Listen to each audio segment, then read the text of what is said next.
আমাদের হাতের ৫টা আঙুল যেমন সমান হয় না, তেমন আমাদের সংসারে ৫টা মানুষও কিন্তু সমান হয় না।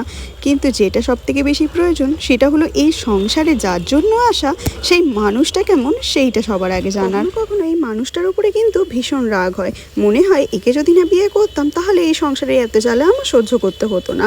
আবার তারপরেও মনে হয় এত জ্বালার পরেও মানুষটা তো সবসময় পাশে থাকে নিঃস্বার্থভাবে।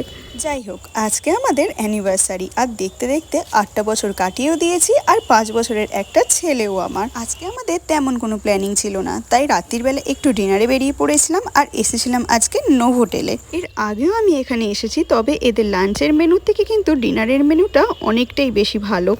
সব খাবারের মধ্যে এই ডেজার্টটা কিন্তু আমার সব থেকে বেশি প্রিয়, দেখেই যেন পেট ভরে যায়। এই হোটেলটা কিন্তু সত্যিই ভীষণ সুন্দর, আর এখানকার খাওয়া দাওয়াও কিন্তু খুবই ভালো। তোমরা যদি কখনো পারো তাহলে অবশ্যই এখান থেকে ঘুরে যাও।